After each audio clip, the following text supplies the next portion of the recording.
নমস্কাৰ মোৰ প্ৰিয় দৰ্শকসকল, আজি বহুত দিনৰ বিৰতিৰ মূৰত আপোনালোকৰ ওচৰত পুনৰ মই আহিছোঁ আজি নতুন এটা ভিডিঅ' লৈ পেলাই।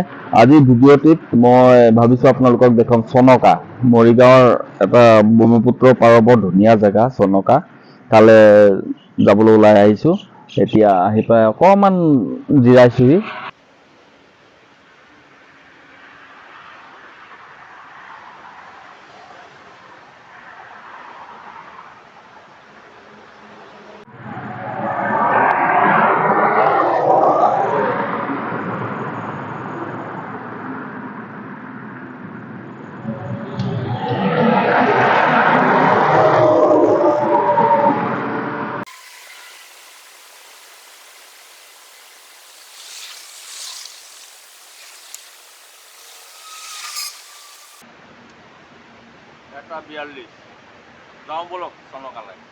গতিকে আপোনালোকক এতিয়া চনকালৈ লৈ যাওঁ, ব'লক।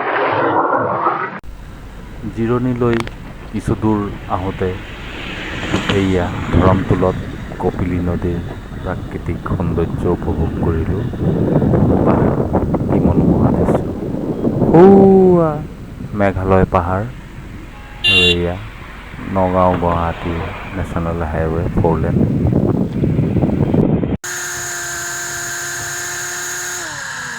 জাগিৰোড হৈ গৈ আছোঁ, আহোঁতে মৰিগাঁও হৈ ঘূৰিম।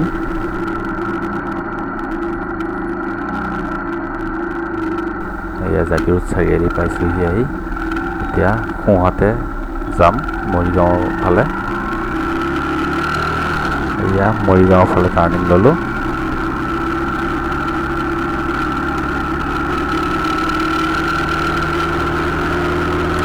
জাগিৰোডত ফ্লাইঅভাৰ বনাই আছে, খুব ভাল কাম কৰিছে। সেইটো আজিৰ পৰা প্ৰায় 20 বছৰমান আগতে বনোৱা হ'লে ভাল আছিলে, কিন্তু যেতিয়া সুবিধা হয় তেতিয়াহে বনাব। যিকি নহওক খুব ভাল কাম এটা হৈছে জাগিৰোডত ফ্লাইঅভাৰটো বনোৱাত। নহ'লে ইয়াত মানে 5 মিনিটৰ পিছে পিছে গেট পৰে আৰু ৰৈ যাব লাগে, 5 মিনিটৰ পিছে পিছে মানে ৰৈ যাব লাগে।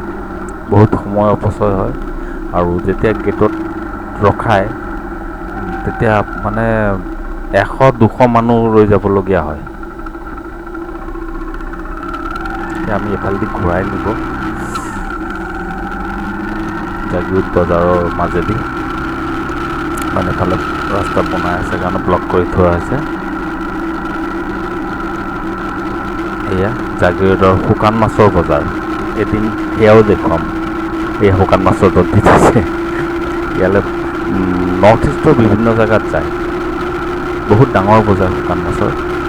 এইয়া আহি পালোহি Jagiroad railway station. Jagiroad railway station খুব ধুনীয়া বনাইছে, বাহিৰত দেখাতে লাগিছে। ৰাস্তাৰ মাজতে টেম্পু ৰখাইছে আৰু উপায় নাই এইসকলৰ কাৰণে। এয়া জাগিৰোড ৰেলৱে ষ্টেচন।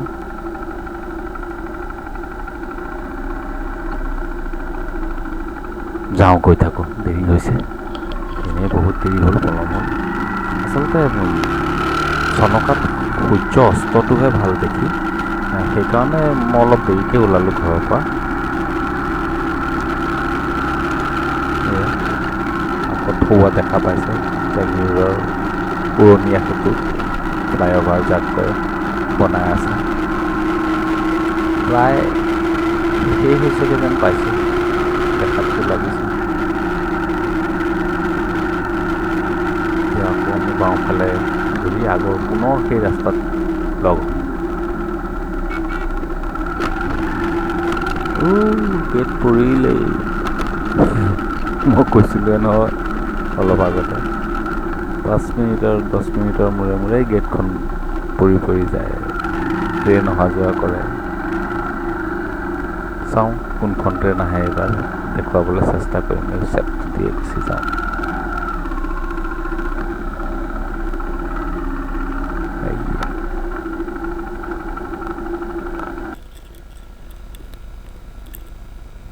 ভালে সময় ৰোৱাৰ পাছত ট্ৰেইন এই ইঞ্জিনটো আহিছে। ইয়াত দেখা পাইছে আপোনালোকে। এই ইঞ্জিনটো যাবৰ কাৰণে জেগাখিনি গেটটো পেলাবলগীয়া হ'ল বাৰু যি কি নহওক সেয়া গেট খুলিছেই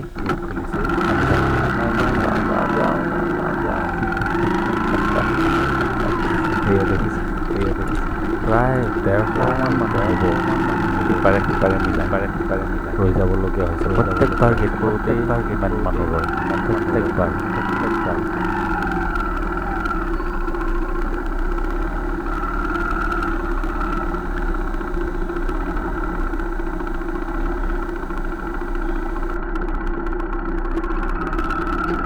তিনিটা বাজিলেই লৰালৰিকে ভাতমুঠি খাই লওঁ আৰু দেই জাগিৰোডৰ পৰা সোঁহাতে ঘূৰি মৰিগাঁৱৰ ৰাস্তাত কিছু দূৰ আহি জোনবিল পালোহি জোনবিলত এখন হোটেলত ভাত খালোঁ ভাত খাই অলপ দূৰ আহিয়ে জাগি ভকত গাঁও পালোঁ জাগি ভকত গাঁৱৰ পৰা বাওঁহাতে টাৰ্ণিং লৈ এয়া মায়ঙৰ ৰাস্তাত গৈ আছোঁ চনকা ৰজা মায়ঙত পৰে চনকা মই এতিয়া জাগি ভকত গাঁৱৰ পৰা বাওঁহাতে ঘূৰি মায়ঙৰ ৰাস্তাত আহি থাকোঁতে মনহা পালোহি মনহা পাৰ হৈ বুঢ়াবুঢ়ী পালোহি বুঢ়াবুঢ়ী পাৰ হৈ মায়ং পালোহি মায়ং বজাৰ পাৰ হৈ অলপ দূৰ আহিয়ে পবিতৰা তিনিআলি পালোঁ চিধা পবিতৰালৈ গৈছে আমি সোঁহাতে ঘূৰি দিলোঁ ৰজা মায়ঙৰ বাটত আৰু এই ৰাস্তা নাৰেংগীলৈকে গৈছে গুৱাহাটীৰ আৰু সোঁহাতে ঘূৰি মায়ং থানাৰ সন্মুখেদি আহি কিছু দূৰ বাট অতিক্ৰম কৰাৰ পাছত এয়া আমি এই চনকালৈ যোৱা তিনিআলিটো পাইছোঁহি আহি আমি এতিয়া সোঁহাতে ঘূৰিব লাগিব বিশেষ বৰ্ড দেখা নাপালোঁ সৰুকৈ কিবা অকণমান লিখা আছে সেয়া হালধীয়া কাৰ্চ ইণ্ডিয়াটোৰ কাষতে ইয়াত 3-4টা জেগাৰ নাম লিখা আছে ইয়াতে লিখা আছে চনকা বুলি যি নহওক আমি এতিয়া এই সোঁহাতে ঘূৰি যাম এইখিনিৰ পৰা প্ৰায় 3 কিলোমিটাৰমান যাব লাগিব চনকালৈ ব'লক গৈ থাকোঁ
এইখিনিৰ পৰা ৰাস্তা অলপ বিপদজনকে সাৱধানে চলাব যিসকলে গাড়ী বাইক লৈ আহে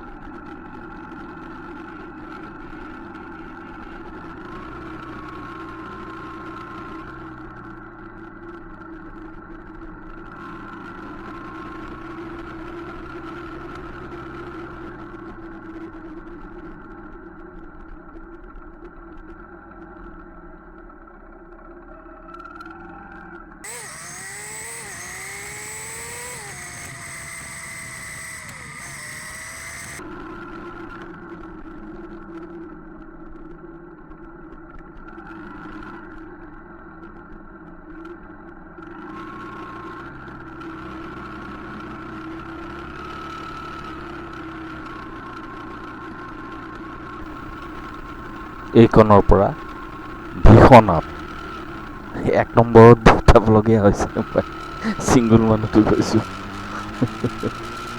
বাপৰে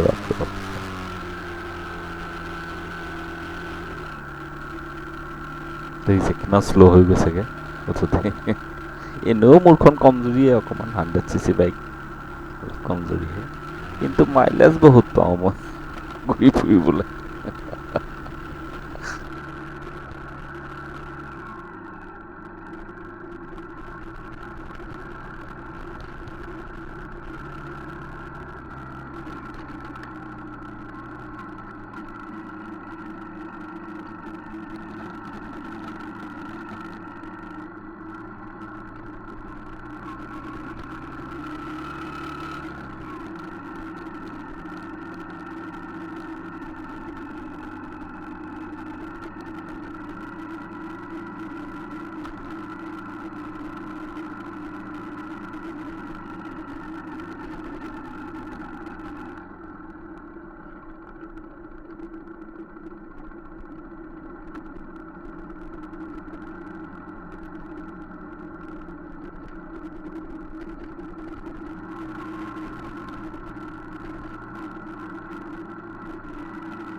এইফালে দিয়েই গৈ চোৱা যাওক নেকি কি আছে, কাৰণ আগততো তেনেকুৱা জেগা নহ'বগৈ চাগে, কাৰণ পাহাৰ দেখা পাইছোঁ আৰু ৰেষ্টুৰেণ্টবোৰো আছে বুলি শুনিছোঁ। এইফালে যাওঁ, চাওঁ কিমান দেখিব পাৰোঁ, দেখুৱাব পাৰোঁ। বা ভয়ংকৰ একো নাই, পলস পৰি আছে। এয়া ব্ৰহ্মপুত্ৰৰ চাপৰি পাৰ, যাক চনকা বীচ বুলিও কয়।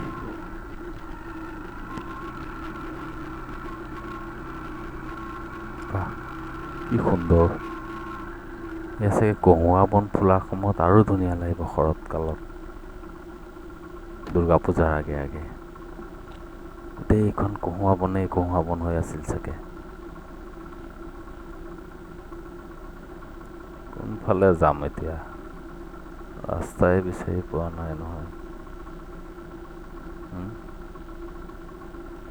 ইয়াতে থৈ যাওঁ নেকি, বহুত দূৰ হ'ব নহয়, এইফালে যাওঁগৈ আৰু।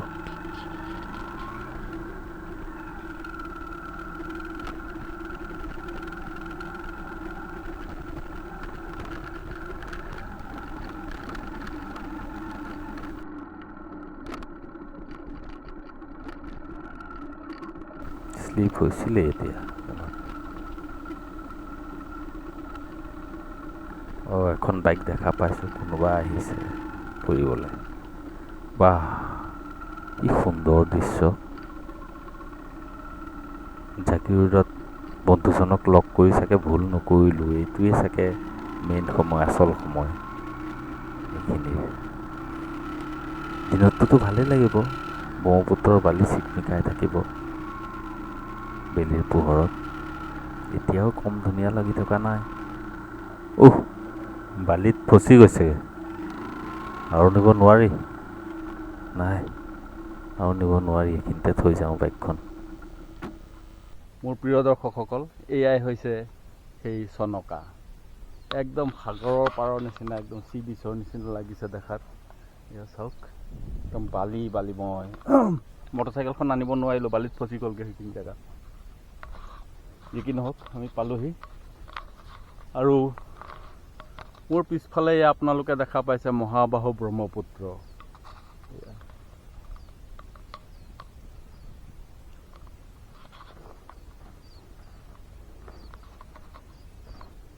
ডবি ডবি গৈছে ভৰিখন।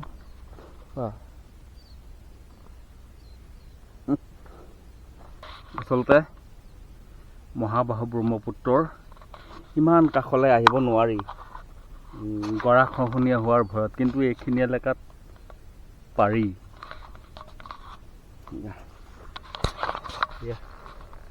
ব্ৰহ্মপুত্ৰৰ পানী, মহাবাহু ব্ৰহ্মপুত্ৰৰ পানী। কি সুন্দৰ দৃশ্য।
নকলৈ মই আজি বিদায় লৈছোঁ এই ভিডিঅ'টিৰ দ্বাৰা।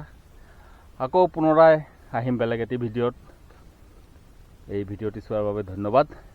ভিডিঅ'টি লাইক কৰিব, শ্বেয়াৰ কৰিব, ছাবস্ক্ৰাইব কৰিব দেই। ধন্যবাদ।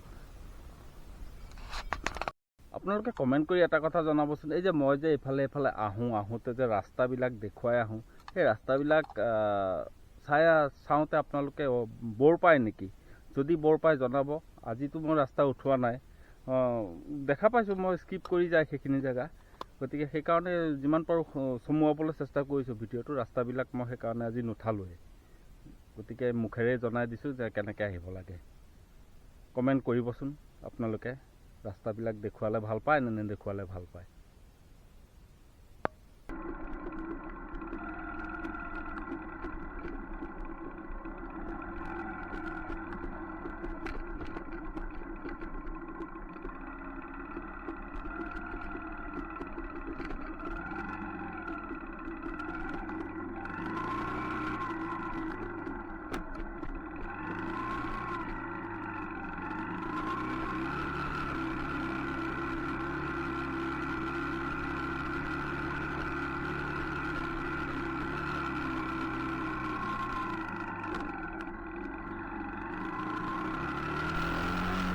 অলপমান আগৰ পৰা আহোঁগৈ, ৰিজৰ্টবিলাক চাই আহোঁগৈ কেনেকুৱা দেখাত। লাইট চাইট জ্বলি থকা দেখিছোঁ, এইখিনিৰ পৰাহে দেখিছোঁ। দূৰত অকণমানি ওচৰত গৈ চাই আহোঁগৈ কেনেকৈ কিমান দূৰ যাব লাগে চাওঁ ব'লক।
এতিয়া মৰিগাঁও হৈ ঘৰলৈ যাওঁগৈ ব'লক। নগাঁৱৰ পৰা জাগিৰোড হৈ চনকালৈ প্ৰায় 90 কিলোমিটাৰ, আৰু এতিয়া যিহেতুকে মই মৰিগাঁও হৈ যাম, তো তেনেহ'লে চনকাৰ পৰা মৰিগাঁও হৈ নগাঁৱলৈ প্ৰায় 80 কিলোমিটাৰ, অৰ্থাৎ আপ ডাউন 170 কিলোমিটাৰ। কৈ আছোঁ কাকত কিমান কুঁৱলী। ৰাতি 8:30 বজা নাই, আৰু দিন বাকী আছে। জেগা বিশেষে কিয় নাজানো, সেইখিনি কিবা কুঁৱলী আকৌ